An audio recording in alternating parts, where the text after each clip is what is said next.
Despite its roots in the original trilogy, LEGO refuses to remake the Star Wars TIE Bomber. A set that was once released in the great year of 2003 has yet to see a remake almost 20 years later. Pretty insane. This set is so old that they were still making the TIE Fighters and anything like it blue instead of the newer gray TIE Fighters that I think just look a lot better. And luckily, Timmy from Republic Bricks was kind enough to sponsor this video and send me his TIE Bomber for free to review in this video and see how it stacks up compared to, I guess, the 2003 TIE Bomber. So this set has 509 pieces. It sells on his site for $115, so certainly more than what a real LEGO set like this would cost. But in the world of custom sets, it's about on par for what you would expect. So let's see what we have in the bag. Everything in here should be color sorted, as are all Republic Bricks sets.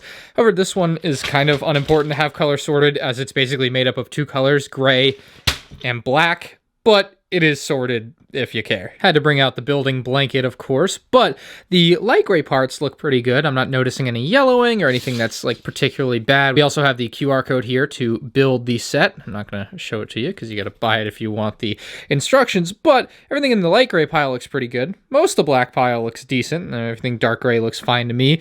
But then we have these parts here, which just look pretty bad. I mean, 115 bucks. I don't know what it would cost extra, but I'm sure if you charge $5 more and just bought these brand new, nobody would bat an eye. Case in point right here, brought up this exact part on Bricklink, and as you can see, they are 75 cents a piece and brand new quality from Brick Vibe. So I just don't understand why you don't spend, I'm sure these were probably like 10 cents a piece, but really you increase the price of your product by a couple dollars, you buy the brand new parts, and then you don't have me making a review telling you this is bad. So I'm sure Timmy will watch this. I'm sure he'll see it. I would hope he would take the advice, but really, you spend the extra couple dollars and people are going to be way happier with what they get. I just don't see why that decision would be made. I mean, sometimes it's understandable if it's like a piece that doesn't come in high quantity, but like there were 1,000 available right there. And some of these tile pieces are kind of scratched, and that's going to take away from the look. So definitely disappointing here for the first time in a while from Republic Bricks with some used parts. I've had a pretty good string of sets over the last few months, I would say. And this is the first one in a while where I've had some parts just come out and I'm like, man, that stinks. So that's a big thumbs down there from me as far as the quality here goes. But let's see what the finished model looks like. But yeah, these pieces in particular are pretty nasty. You're not going to want that. Aesthetically, this TIE Bomber is rather pleasing. It's a better display model than the 2003 set from LEGO. I don't think anyone's going to be able to argue that.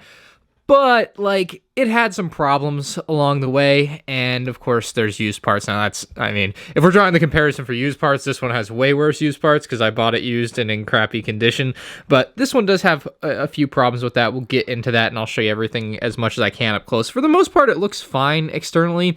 Even those parts that I made a point about, like on the inside here, like I can't even really tell that they're dirty and used, but it would still be ideal, obviously, to get brand new stuff. So that's the way I look at it. It doesn't actually look as bad as I was expecting some of these parts to look as far as like their usedness, but still, I feel like for $115, at least for these 4 parts on the inside, you don't want them to look like the way they looked when I showed them to you. Before we get into everything else, we'll talk about the cockpit here, which is the normal LEGO printed cockpit piece from their TIE Fighters. It was a really easy part to use there. Makes a lot of sense. It can drop down and you actually have a interior to the cockpit where you have like a control panel thing and where you could sit a pilot. A pilot is not included in the set, and the top of this doesn't come off very easily to like place a pilot in there or anything. So keep that in mind. This is not, I would not buy this as a play set. Like that's not what I would recommend buying any custom sets for, but if you wanted to, you kind of could put a pilot in that. That whole cockpit section is, of course, only half, and then the other half is the bombing section. So the back end of the cockpit section just has the red engine piece there,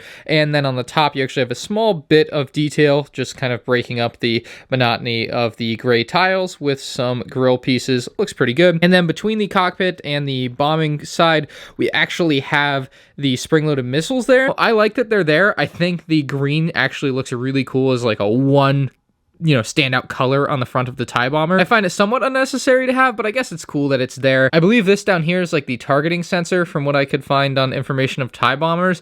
We actually have the opening here. You can see some little white dots, which look pretty cool. I love the way this is all angled in towards that. And then on the top, we have some clip pieces, which actually are kind of supposed to be for something, but don't work that well. I'll get to that in a second. Then we have another back engine piece. So this over here has some problems. First off, if we grab this piece and pull on it, nothing happens, right? You wouldn't expect anything to happen. But if we grab this piece and pull on it, oh, well, would you look at that?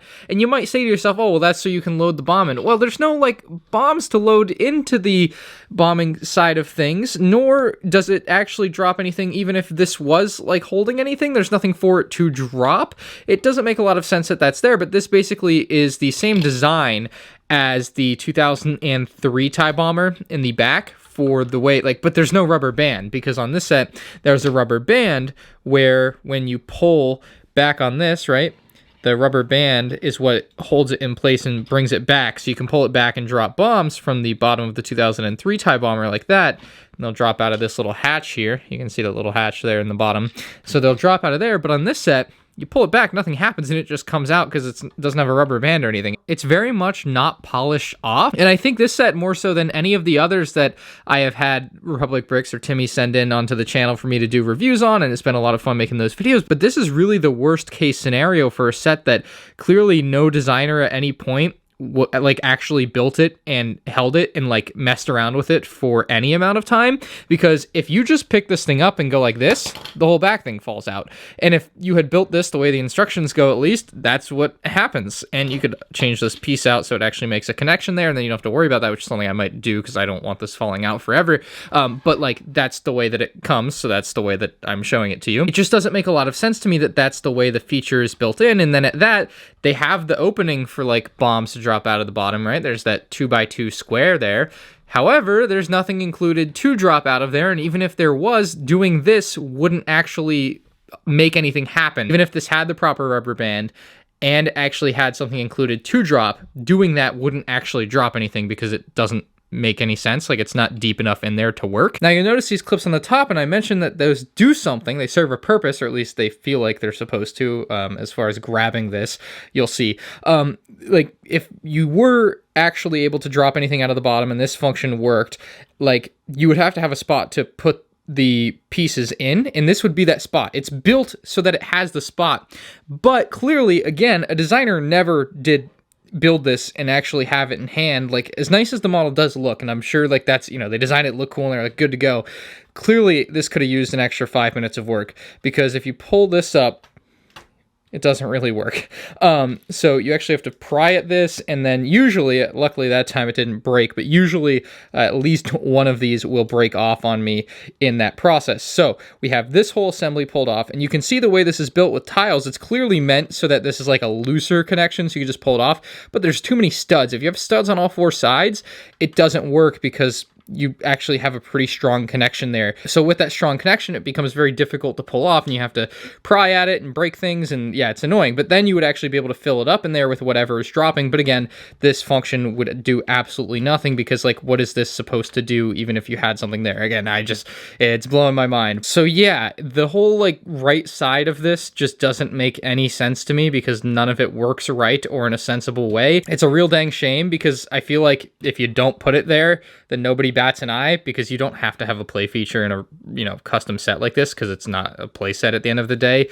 Obviously, if it's a Lego set, that's a different story. You're going to be judging it a little bit more on that front, because this is really targeted at kids a lot. This is not so much. Like, this is going to be more adult, early adult collectors, people that just want a really nice looking tie bomber, and unfortunately it's got a lot of frustration to come with it. And part of that for me as well was the building process. This thing broke a lot trying to put the wings on, just because you basically have to apply pressure from the outside in, and like the walls for these particular parts, there's nothing to support them across, so when you push in on them, they just kind of break, and it kind of sucks. So I had a lot of trouble with that. But as far as the actual wings go, they actually do look pretty good. They're nicely designed. I would argue that they're accurate, and that's what you want to see. One of the faults of this set that is also a bigger fault on the 2003 TIE Bomber, and it was something I was hoping wouldn't be present here, but unfortunately is. The connections on this are rather weak, and you can see that when I hold it straight and flat, you can see what it would look like normal, and then you can see it all just kind of sags apart from each other otherwise, and so that is not ideal. It basically just sags down and away from each other. Just the way that it's connected is not ideal, and the same thing is happening here on this set. It's basically the same connection. Now, these connections are a bit stronger. They don't sag as much because the pieces in between are a little bit taller, so that they actually have a little bit more friction or just less space to move, basically, but definitely could have used some more support between the sections of the set so that it didn't have as much flop to it, I guess. So yeah, I mean, this is a bit of a scathing review for something that I think actually looks mostly good externally. Just everything else about it is really frustrating to me, and that's what really sucks. So yeah, this is one I just don't think I can recommend. I mean, if you want to buy it, you think it looks nice, yeah, it does look nice, but to me, there's just so many frustrations with this, and I really strongly feel that there should be a slightly better process or more time taken from like, hey, we have a finished design, to, oh, hey, maybe we should revise this at least once before we go to, you know, buy all the parts and sell it. So yeah, that's just the way I look at this one. It's beautiful. I think it is obviously better looking than this, although it's hard to beat. You know, classic Lego just does have a look, but I mean, it's just unfortunate that it could have been one of my favorite Republic brick sets, and it's probably my least favorite now due to all of those frustrating aspects about it. So yeah, again, pretty scathing review for something that I came into, or at least when I got it, you know, he tells me what he's sending me.